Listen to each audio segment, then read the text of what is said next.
I got a lot of thoughts on this, guys. If you guys saw this show, very interesting show, very good. But when you get down to the main event, you got Rory MacDonald taking on John Fitch. And anybody who's following the sport is well aware that Rory MacDonald is one of the best to have ever done it. And they're also well aware that John Fitch, with his style and his grit, can go in there and ruin the party for anybody on any given night. And as the fight starts getting closer and closer, there just started to be a little bit more of a feeling and anticipation that John Fitch was going to do just that. He was going to come in, he was going to beat Rory, take the title, ruin the entire tournament. I say that right with a tip of the hat to say he's going to ruin the tournament, but it would be a big surprise. It would be number 1 going down to number 8 in an 8-man field. Sure enough, John Fitch goes out there, he puts it on Rory. Round after round, and Rory comes back. I mean, it's a back and forth. It's a dogfight, but it's 3-2 Fitch. And when the judges come back, they score this a draw. 2 judges had it a draw. 1 judge had it for Fitch.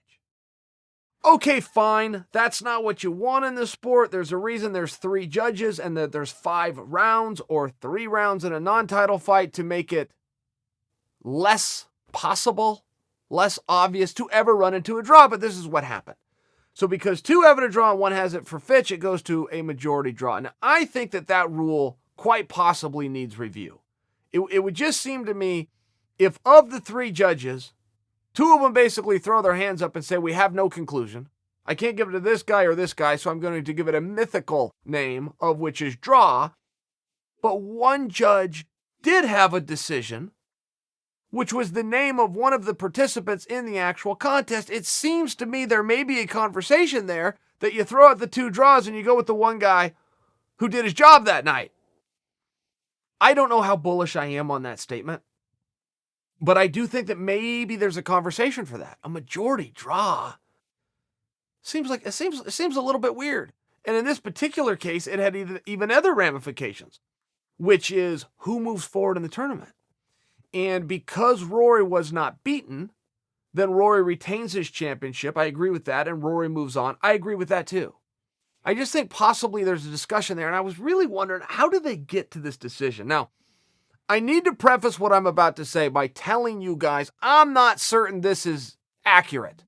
And the reason I have to say that is I don't want to come down on any administrator or any judge and not have my facts right. And it's very possible that I do have this wrong. I can only tell you this. When I went and looked up the scorecards myself, I just want to see, how did you get to this conclusion? So when I went and looked up the scorecards, one of the judges had written down on his scorecard that Rory MacDonald had 2 illegal elbows, and therefore he was awarding the round to Fitch. And I stared at that, and I stared at that, and I stared at that. I must be seeing this wrong. Possibly he made the note there, but there was no way that a judge took a point away from MacDonald. Nobody can take a point away except for the referee. So I thought, well, maybe I'm wrong about that. I know that that's the unified rule, but perhaps there's a nuance in the state of California where I better look into this. So I did look into it. Nope, sure enough. No judge can take a point away. Only a referee can. So I'm not even certain that I'm accurate in telling you that the judge did take a point away, but I am definitely accurate in telling you that he wrote that down on his scorecard and I saw it with my own eyes. So Rory gets done with the fight and Rory comes out and Big John's interviewing him and just says, hey, how'd you feel? Turned out that was a really tough fight. And Rory was real calm and said, yeah, I don't know. It was a really weird experience. And I don't know if I want to be doing this anymore. And you're kind of looking around going, well, Rory, you're the champion of the world. You just got done doing it successfully. And you have a defense coming up against Neiman Gracie on June 14th. So we don't really need to pressure you right now for an answer if you're in the middle of an epiphany. But boy, the clock is ticking. Are you going to be fighting Neiman at MSG on June 14th? I think he is. I think the answer is yes. Fitch comes out and Fitch says, you know what? I think this is my last fight. I think I'm retired. I'm not fully willing to commit to that just on the off chance that Rory does pull out and they give me an opportunity to move forward in the tournament and take on Neiman at MSG. Be one step closer to the Grand Prix champion, which would also be one step closer to $1 million.